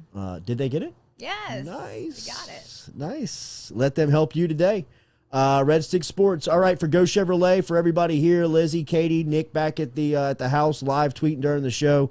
Appreciate Deli, appreciate Mincy, and Brody Miller. We're back with you tomorrow here on the Jordy Culotta Show.